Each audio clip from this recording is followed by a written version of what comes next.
All right, so you're saying to yourself, Jay, this is all cool. I like knowing my way around and stuff, but I just want to make some sound. I want to make some noise. Let's do that. So yeah, let's do that. So here's what we're gonna do. I'm gonna make a new session. You might not need to do this, but I'm gonna hit Command N, or you can go to File, Create New.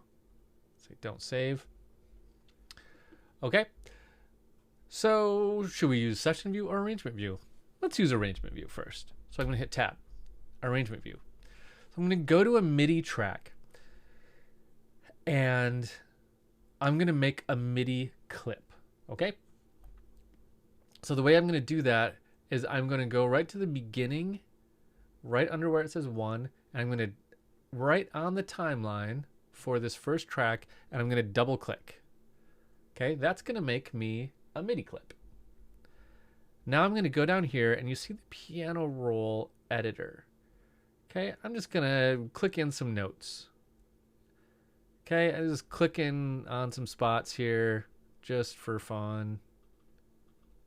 This is going to be really fast and frantic and chromatic, but that's okay. So play around, have some fun with this. Okay, cool. Now, if we hit play right now, we're not going to hear this. Let's do it just to prove it. Play. Nope, I'm not going to hear it. MIDI track needs to have an instrument on it. You're not going to hear anything until you put an instrument on it.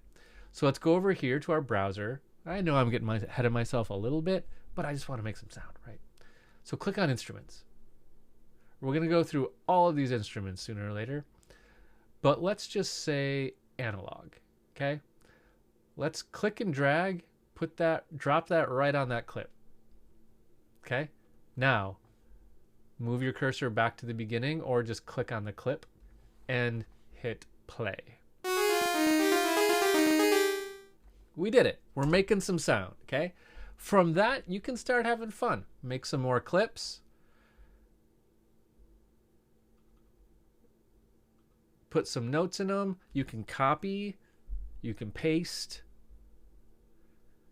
You can move notes around. But that's how you make a MIDI clip, okay?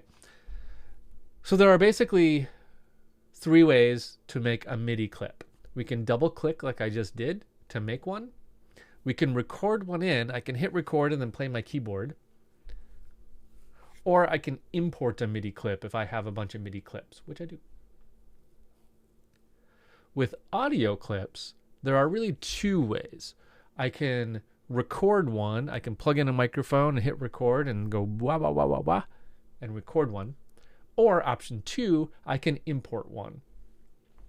So in my case, if I go down here where it says samples in my browser, I've got all these clips. Cool. I can just drag right onto an audio track, which is these bottom 2 are audio tracks. These top 2 are MIDI tracks just by default. That's what they are. And now I've got a clip. I can click and drag it around. And I can have some fun. I can make some music with it. Okay, you probably don't see as many audio files as I do here because this is finding them all over my system and there's, tons of them. But you should have a few here. Okay, so take some time, experiment with that. Just make some sounds. Go to the instruments, drag different instruments on to your clip. You can only have one instrument per track. So if you want a different instrument, it's got to go on a different track. Okay? And if you want to get even crazier, any of these instruments, like analog is the name of the instrument. If I click this little triangle here, these are all presets. These are different sounds. So here's like a bass sound and a buzzing bee sound kind of thing. Strings, stuff like that. Okay? So experiment with that, goof around, have some fun. And then we're going to move into really starting to navigate our way around the browser.